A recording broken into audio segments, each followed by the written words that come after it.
So good morning students.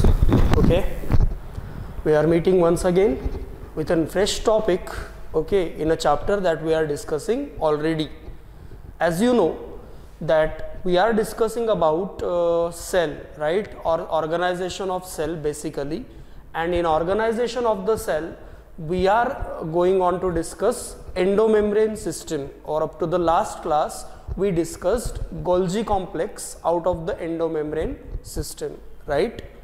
अगर हम endomembrane system की बात करें तो एंडोमेम्ब्रेन सिस्टम एक ऐसी सिस्टम का नाम है जो हम कई बार कह चुके हैं कि ये कुछ ऐसे ऑर्गेनल से मिलके बनी हुई सिस्टम है जो एक साथ मिलकर या कोऑर्डिनेटेड मैनर में काम करती है, राइट। और इस पर्टिकुलर एंडोमेम्ब्रेन सिस्टम में 4 ऑर्गेनल्स मेनली कंसिडर किए जाते हैं या पाए जाते हैं, जिसमें से पहला है एंडोप्लाज्मिक रेटिकुलम, उसके बाद गोल्जी कॉम्प्लेक्स, उसके बाद लाइसोसोम्स जो आज हम पढ़ेंगे, और फिर वैक्यूल्स, राइट। तो जहां तक डिस्कशन का सवाल है, एंडोमेम्ब्रेन सिस्टम में एंडोप्लाज्मिक रेटिकुलम और गोल्जी कॉम्प्लेक्स का सारा रिक्वायर्ड डिस्कशन हम ऑलरेडी कर चुके हैं। अब जो नेक्स्ट डिस्कशन या नेक्स्ट पर्टिकुलर चीज को हमें फोकस करना है या पढ़ना है वो है लाइसोसोम्स, ठीक। अगर ये नाम सुन रखा है आप लोगों ने तो इट्स गुड, ठीक। शायद एटलीस्ट ये टर्म तो प्रीवियस क्लासेस में गई होगी, ठीक। नहीं भी गई नो प्रॉब्लम, हम अभी पढ़ लेंगे, ठीक है ना। तो लाइसोसोम्स बेसिकली है क्या? लाइसोसोम एक ऑर्गेनल है, ये तो आपको समझना पड़ेगा कि भाई गोल्जी कॉम्प्लेक्स जैसा एक ऑर्गेनल था, एंडोप्लाज्मिक रेटिकुलम जिस तरह से एक ऑर्गेनल था, उसी तरह से लाइसोसोम्स भी एक तरह का ऑर्गेनल है जो यूकैरियोटिक सेल्स में पाया जाता है। और हम इसको एंडोमेम्ब्रेन सिस्टम में इसलिए पढ़ रहे हैं क्योंकि ये एंडोमेम्ब्रेन सिस्टम का हिस्सा है। गोल्जी कॉम्प्लेक्स और एंडोप्लाज्मिक रेटिकुलम से इसका रिलेशनशिप है या उससे जुड़ा हुआ है, इसलिए पढ़ रहे हैं, राइट। अगर हम सेपरेटली लाइसोसोम की बात करें तो इसको, जैसे हर एक चीज को किसी ना किसी साइंटिस्ट ने डिस्कवर किया है, तो फिर लाइसोसोम्स को किसने डिस्कवर किया या लाइसोसोम्स की डिस्कवरी किसके नाम लिखी जाती है? तो person is, as you can see on the board, Christian de Duve. Okay, he is not Indian, don't get confused. Okay, person का नाम या साइंटिस्ट का नाम क्या है? Christian de Duve. Okay, he is the scientist और he was the scientist who discovered for the first time existence of such organelles now called lysosomes. Okay, and ये काम हुआ था बहुत रिसेंटली। साइंस की दुनिया में 50 साल बहुत ज़्यादा नहीं होते, है ना। तो ये हम कह सकते हैं कि काफ़ी रिसेंट डिस्कवरी है। 1965 में क्रिस्टियन डी दुवे नाम के साइंटिस्ट ने लाइसोसोम्स का पता लगाया, और फिर हमको पता चला कि भाई ये लाइसोसोम्स जो है वो करते क्या है। तो वो सारी चीज़ें हम आगे पढ़ेंगे। तो इसीलिए यहाँ पे दूसरा पॉइंट जो हमने लिखा है वो है उसकी डेफिनेशन, है ना। जैसे हमने एंडोप्लाज्मिक रेटिकुलम को डिफाइन किया, जैसे हमने गोल्जी कॉम्प्लेक्स को डिफाइन किया, उसी तरह से यहाँ पे आपको डेफिनेशन दिखेगा लाइसोसोम्स का। Just have a look at the definition of lysosomes once what is written. These are single membrane bound organelles. Okay, one thing is again highlighted here कि these are single membrane bound structures or single membrane bound organelles, okay, that contain different hydrolytic enzymes. Okay, do you know what is hydrolytic? तो देखो, अगर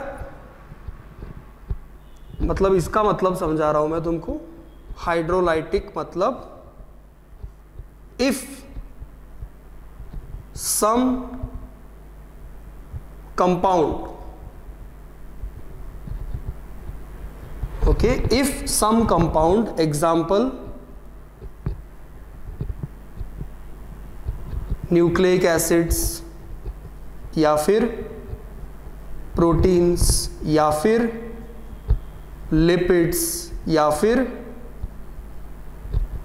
carbohydrates, जैसे कि starch. ये सब क्या है? Examples of different compounds. Okay, so if some compounds like these okay are broken down by addition of water molecule। अगर कोई कंपाउंड वाटर मोलेक्यूल को ऐड करके तोड़ा जाए, if some compound is broken down by addition of water molecule, then reaction of such type is called as hydrolysis. ठीक है, अब आप केमिस्ट्री में फ्यूचर में जाके पढ़ोगे ही, बेसिक्स में शायद जल्द ही आएगा या मे बी आ चुका होगा, केमिस्ट्री का सिलेबस जैसा भी होगा, तो उसमें आपको एक चीज़ बहुत प्रोमिनेंटली पढ़ने को मिलेगी, वो है कि टाइप्स ऑफ रिएक्शंस, मतलब एडिशन रिएक्शन है ना, या फिर रिप्लेसमेंट रिएक्शन है ना। तो उसी तरह से रिएक्शन का एक प्रकार है हाइड्रोलाइसिस।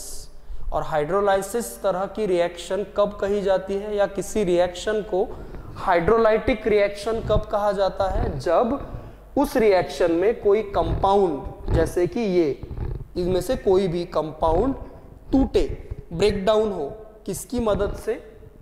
Water, H2O। तो जब H2O ऐड करके किसी कंपाउंड को ब्रेक डाउन किया जाता है, तो ऐसी रिएक्शन को हाइड्रोलाइसिस कहते हैं या हाइड्रोलाइटिक रिएक्शन कहते हैं। और ऐसा करने वाले सभी एंजाइम्स को, एंजाइम्स क्या है, तो आप थोड़ी सी बात समझ लो कि एंजाइम्स हम बायोकैटालिस्ट्स को कहते हैं, मतलब ऐसे कंपाउंड्स को हम एंजाइम्स कहते हैं जो किसी रिएक्शन को पूरा करवाते हैं या रिएक्शन को कैरी आउट करते हैं। ठीक है ना। तो फिर ऐसे कुछ एंजाइम्स है जो किस तरह की रिएक्शन को कैरी आउट करते हैं? हाइड्रोलाइटिक। मतलब ऐसे कुछ एंजाइम्स है जो किसी कंपाउंड को किस तरह से तोड़ते हैं या ब्रेक डाउन करते हैं? By addition of water molecule. तो ऐसे सभी एंजाइम्स को हम हाइड्रोलाइटिक एंजाइम्स कहते हैं। Is it okay? और अब यहां पे थोड़ा सा रिलेट करो, मैं जो तीसरी चीज यहां पे लिख रहा हूं उसके साथ, कि lysosomes contain different hydrolytic enzymes in it or within it. Okay, example,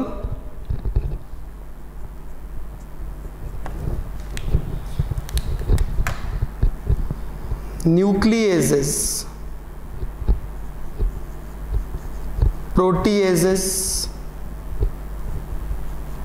lipase या अमाइलेजेस। ये अलग अलग क्या है? All these are different enzymes. All these are different enzymes. Which kind of enzymes? Hydrolytic enzymes. Why all these enzymes are called hydrolytic enzymes? Because all of them carry out hydrolytic reaction. Okay, hydrolysis reaction carry out करते हैं ये सभी enzymes, इसीलिए इन सभी को hydrolytic enzymes कहते हैं। इसका साफ मतलब ये है कि ये सभी एंजाइम्स किसी ना किसी कंपाउंड को कैसे ब्रेक डाउन करते हैं? By addition of water molecule. Okay, all of these enzymes break down some compound by addition of water molecule across them. Therefore all of these are called hydrolytic enzymes. Now एक ही enzyme अलग अलग compounds को तो तोड़ेगा नहीं, है ना। हर एक पर्टिकुलर कंपाउंड को तोड़ने के लिए पर्टिकुलर टाइप का हाइड्रोलाइटिक एंजाइम लगेगा। इसीलिए आप देखो न्यूक्लिक एसिड को अगर तोड़ना है, मतलब डीएनए आरएनए को तोड़ना है, तो न्यूक्लिएजेस टाइप के एंजाइम्स काम करेंगे। प्रोटीन्स को तोड़ना है तो प्रोटीएजेस काम करेंगे। लिपिड्स को तोड़ना है तो लाइपेजेस काम करेंगे। स्टार्च या कार्बोहाइड्रेट जैसे कि स्टार्च को तोड़ना है तो अमाइलेजेस काम करेंगे। तो ये एग्जाम्पल इसीलिए हमने थोड़े रिलेटेड लिखे हैं ताकि बेटर तरीके से समझ में आए कि हमको कहना क्या है। देखो पूरी बात समझो अभी। लाइसोसोम एक सिंगल मेम्ब्रेन बाउंड स्ट्रक्चर का नाम है जो यूकैरियोटिक सेल्स में पाए जाते हैं। वो एंडोमेम्ब्रेन सिस्टम के हिस्से के तौर पे काम करते हैं। और काम क्या करते हैं तो भाई उनके अंदर, मतलब लाइसोसोम्स के अंदर डिफरेंट टाइप के हाइड्रोलाइटिक एंजाइम्स पाए जाते हैं। और ये हाइड्रोलाइटिक एंजाइम्स क्या कर सकते हैं, अगर वो इन चीजों के कांटेक्ट में आते हैं तो इन चीजों का ब्रेक डाउन कर सकते हैं। किस तरीके से? हाइड्रोलाइसिस से, मतलब एडिशन ऑफ वाटर मोलेक्यूल करके न्यूक्लिक एसिड को तोड़ सकते हैं, प्रोटीन्स को तोड़ सकते हैं, लिपिड्स को तोड़ सकते हैं या कार्बोहाइड्रेट्स को तोड़ सकते हैं। क्यों? क्योंकि लाइसोसोम्स के अंदर इन सभी को तोड़ने वाले, ब्रेक डाउन करने वाले एंजाइम्स का प्रेजेंस है, राइट। और क्योंकि इन सभी को तोड़ने का तरीका कॉमन है, by addition of water molecule, इन सभी एंजाइम्स को भले ही अलग अलग नाम हो उनके फंक्शन के बेसिस पे, ओवरऑल उन सभी को हम हाइड्रोलाइटिक एंजाइम्स कहते हैं, because all of them work by common mechanism of addition of water molecule in order to break down something. But एक बात फिर से समझ लो कि न्यूक्लिएजेस सिर्फ न्यूक्लिक एसिड को तोड़ सकते हैं, न्यूक्लिएजेस प्रोटीन्स को नहीं तोड़ सकते।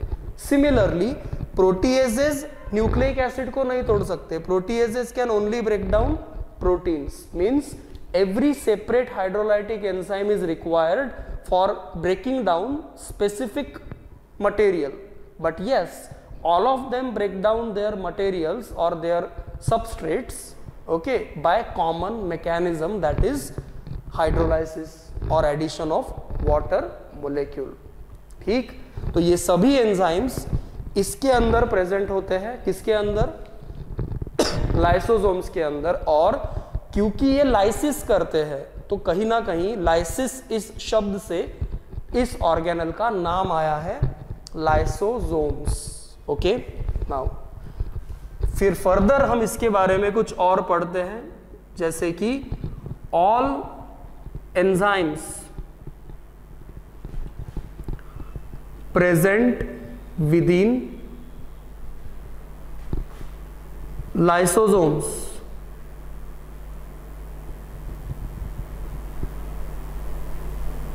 are collectively also called as acid hydrolases। ठीक, because all of them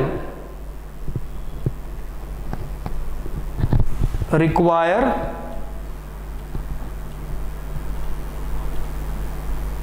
acidic pH of 4 to 5 for become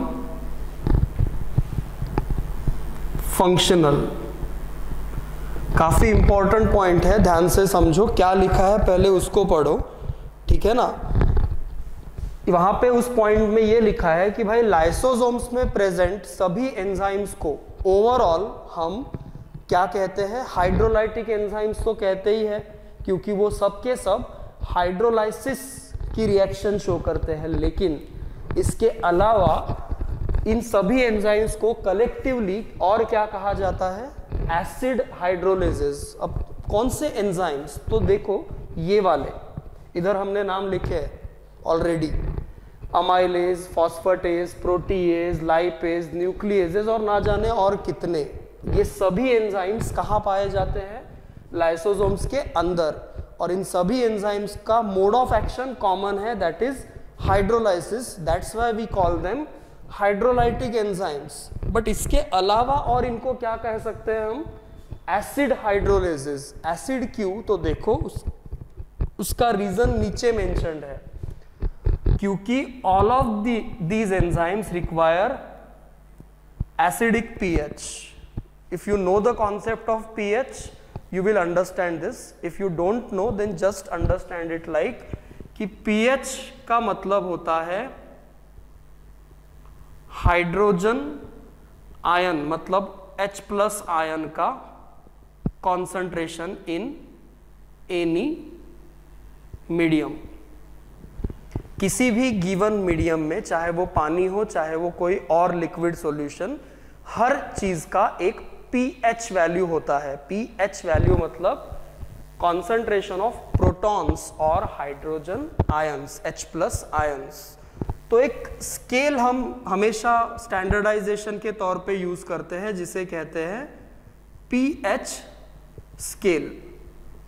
ये केमिस्ट्री में आप ज्यादा बेटर तरीके से पढ़ोगे, लेकिन हमको जितनी रिक्वायरमेंट इस टॉपिक को समझने के लिए उतना मैं आपको यहाँ पे समझा रहा हूँ कि भाई pH का मतलब होता है concentration of hydrogen ion in a given medium, simple भाषा में।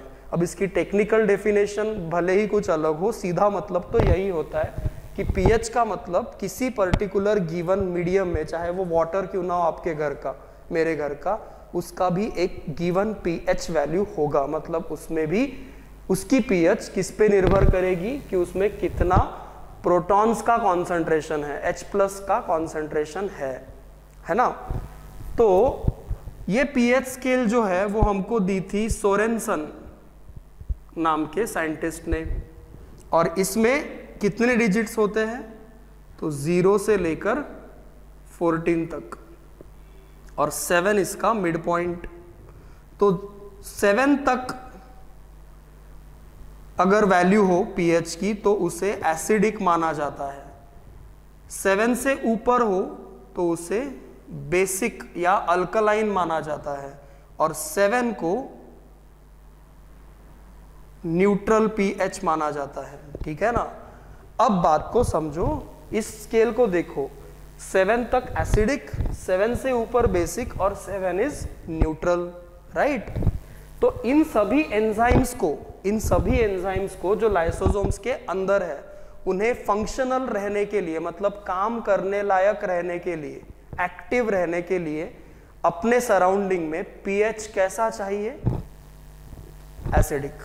कितना, 4 to 5। मैंने क्या बोला यहाँ पे, 7 तक कैसा, एसिडिक, मतलब 4 to 5 डेफिनेटली कैसा हुआ, एसिडिक। तो इतना pH लाइसोसोम्स के अंदर मीडियम में मेंटेन रहना जरूरी है, ताकि ये सभी एंजाइम्स फंक्शनल फॉर्म में रहे, काम करने लायक रहे।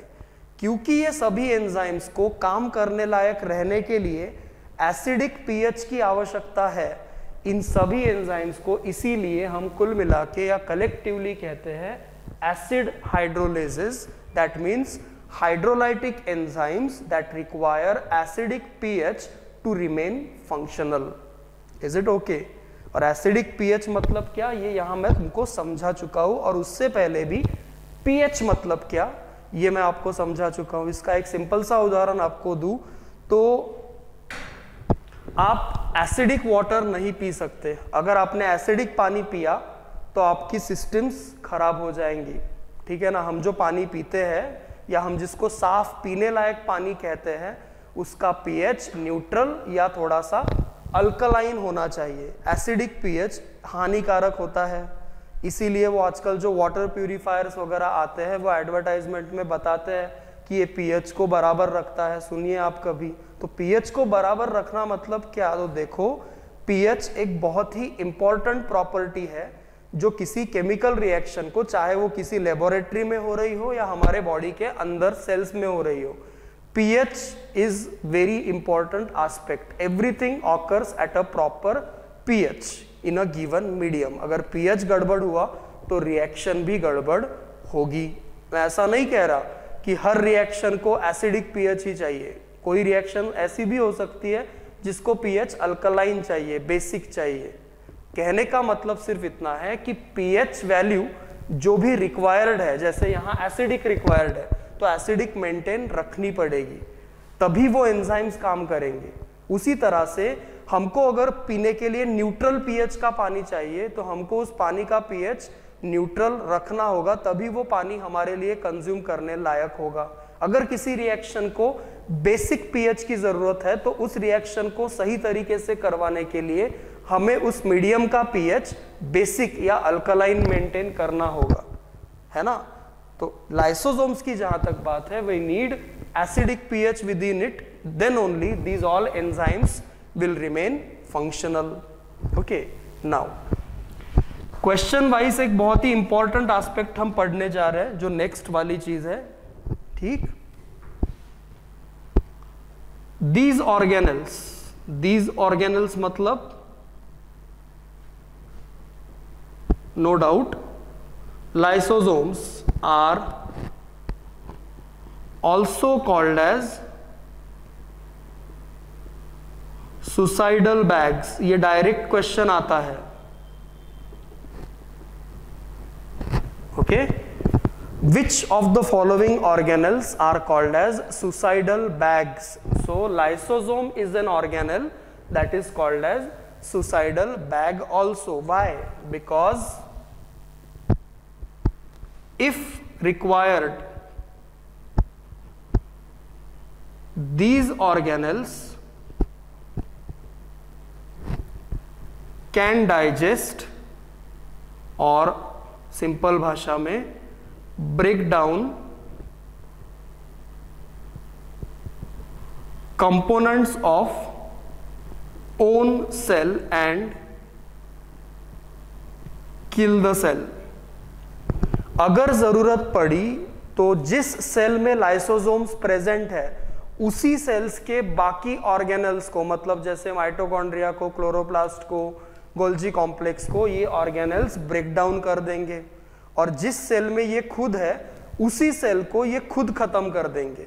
क्योंकि ये लाइसोसोम्स जिस सेल में प्रेजेंट है उसी सेल को जरूरत पड़ने पर एंड कर सकते हैं, खत्म कर सकते हैं, टर्मिनेट कर सकते हैं। इन्हें बहुत ही फेमसली क्या कहा जाता है? Suicidal bags. सुसाइड मतलब तो आप जानते हो, तो क्योंकि जिस सेल में ये प्रेजेंट है उसी सेल को ये किल कर सकते हैं या किल करते हैं जरूरत पड़ने पर, इसीलिए इनको अल्टरनेटली बहुत ही फेमसली सुसाइडल बैग्स भी कहा जाता है, ठीक।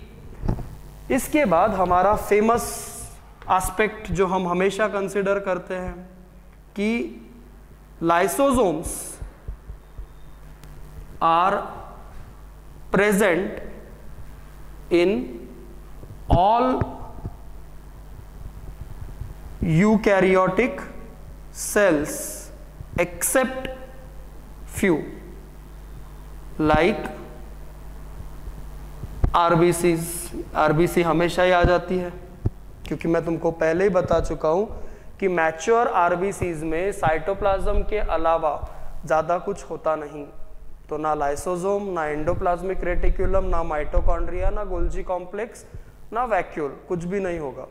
तो ये एक्सेप्शन तो हमेशा ही आएगा कि आरबीसी एक यूकैरियोटिक सेल होने के बावजूद उसमें लाइसोसोम्स नहीं पाए जाते। बाकी सभी यूकैरियोटिक सेल्स में, इवन प्लांट सेल्स में भी लाइसोसोम्स मिलेंगे।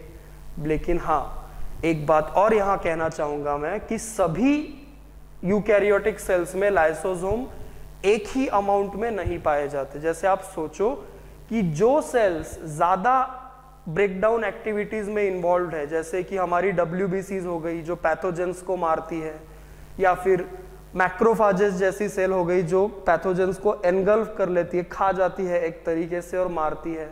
तो ऐसी जो किलिंग या ब्रेकडाउन एक्टिविटीज में इन्वॉल्व्ड सेल्स है उनमें लाइसोसोम्स की मात्रा ज्यादा पाई जाती है as compare to other cells. But yes, more और less lysosomes are present in most of the eukaryotic cells except few like RBCs. Okay, now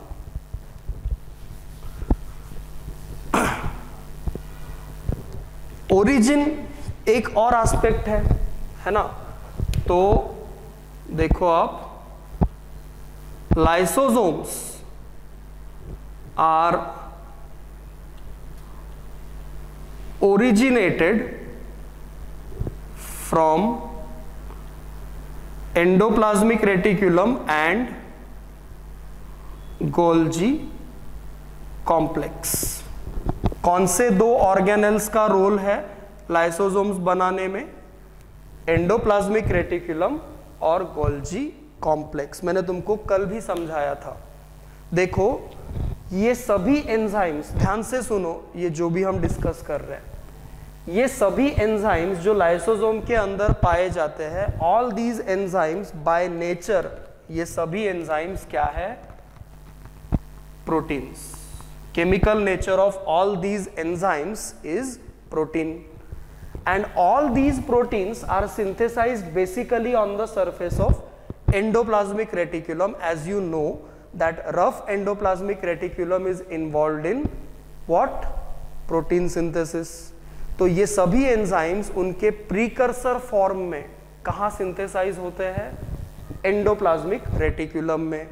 फिर एंडोप्लाज्मिक रेटिकुलम से हमने कल कहा था लास्ट लेक्चर में कि एंडोप्लाज्मिक रेटिकुलम से निकली हुई वेसिकल्स इमैच्योर प्रोटीन लेकर निकलती है और कहाँ इंसर्ट होती है? गोल्जी कॉम्प्लेक्स के फॉर्मिंग फेज में, कॉन्वेक्स फेज में, याद करो, है ना। तो ये जो प्रोटीन्स है ये एंजाइम्स भी हो सकते हैं ना। फिर ये एंजाइम्स जो प्रोटीन के रूप में एंडोप्लाज्मिक रेटिकुलम से निकलेंगे, they will enter into Golgi complex. वहां पे वो मॉडिफाई होकर गोल्जी कॉम्प्लेक्स के सरफेस से किस रूप में निकलते हैं? Lysosomes. That's why we are saying कि lysosomes are originated from endoplasmic reticulum and Golgi complex, ठीक है ना। और ये जो निकले हुए लाइसोसोम्स है ये अपने अंदर क्या कैरी करते हैं? डिफरेंट टाइप के proteins in the form of hydrolytic enzymes of different type. ये हाइड्रोलाइटिक एंजाइम्स क्या करते हैं? अलग अलग प्रकार के न्यूट्रिएंट मोलेक्यूल्स को ब्रेक डाउन करते हैं, जैसे कि nucleic acids, proteins, lipids, carbohydrate, जो भी हम खाना खाते हैं वो खाना डाइजेस्ट होने के बाद यही चीजें बनती है और ये चीजें सेल के अंदर जाती है और सेल के अंदर जाने के बाद इनसे एनर्जी ऑब्टेन करने के लिए सबसे पहले इन्हें तोड़ना जरूरी है। तोड़ने का काम कौन करता है? तोड़ने का काम लाइसोसोम्स करते हैं। और लाइसोसोम्स ऐसा क्यों कर पाते हैं? क्योंकि उनके पास ऐसा काम करने के लिए एंजाइम्स प्रेजेंट है, राइट। और ये सभी एंजाइम्स के बारे में हमने ये चीज भी बोली कि भाई इन सभी एंजाइम्स को काम करने के लिए एसिडिक पीएच की आवश्यकता है, इसीलिए इन सभी को एसिड हाइड्रोलाइजेस भी कहा जाता है। और ये सभी जो चीजें हैं वो लाइसोसोम के अंदर कहाँ से आई? तो ओरिजिन हमने यहाँ पे बोली कि they are originated from what? Endoplasmic reticulum and Golgi complex. Now कुछ और चीजें हैं जो हमको लाइसोसोम्स के बारे में डिस्कस करनी है, but we don't have space again, so we need to remove these things.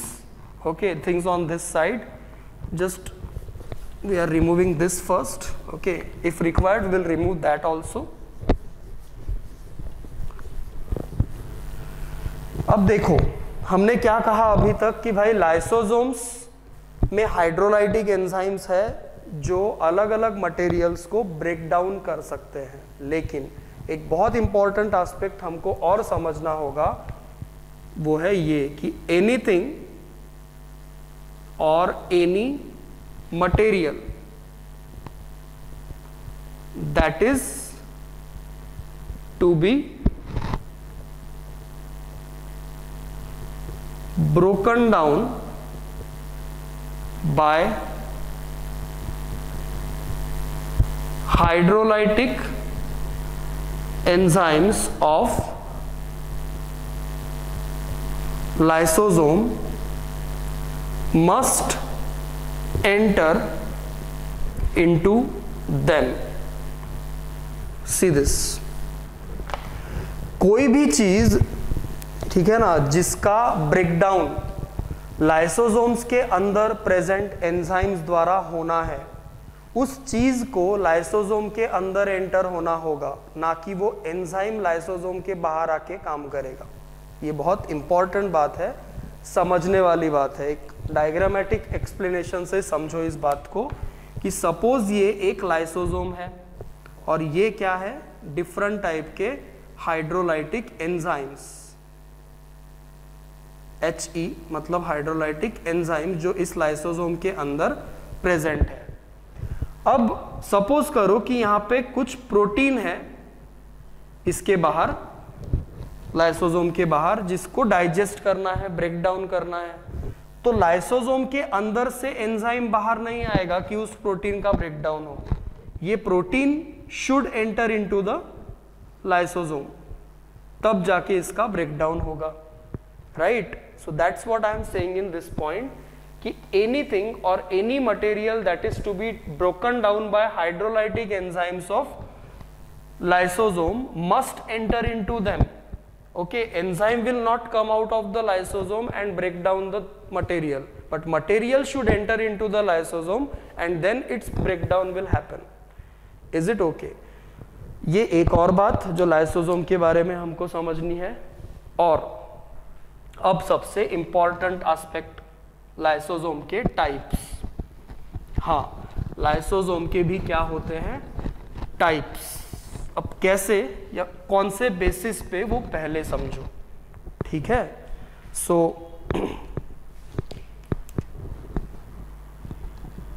On the basis of material present within it and nature of work, okay, lysosomes are of 4 types, ठीक है। क्या कहा हमने, किस basis पे, lysosomes के अंदर क्या प्रेजेंट है उस मटेरियल के बेसिस पे, एंड किस तरह का वर्क या काम वो लाइसोसोम करता है, इस बेसिस पे लाइसोसोम के 4 प्रकार हैं, 4 टाइप्स। पहला सिंपली कहा जाता है प्राइमरी लाइसोसोम, दूसरा सेकेंडरी लाइसोसोम, ओके, तीसरा टर्शरी, और रेसिडुअल बॉडी भी कहते हैं इसे, टर्शरी लाइसोसोम या फिर रेसिडुअल बॉडी, और चौथा और आखिरी ऑटोफैगोसोम, ठीक है।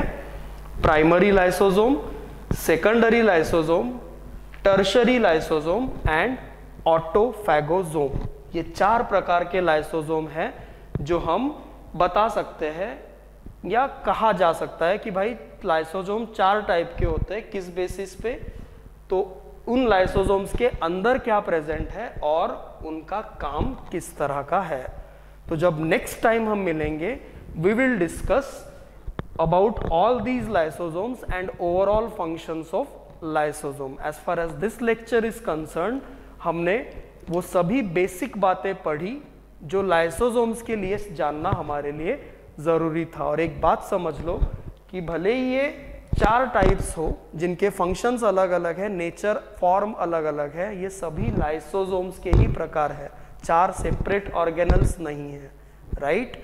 सो विद दिस से we'll end this lecture here. Before we end this lecture, just have a proper look at some points that are still on the board. Okay, thank you.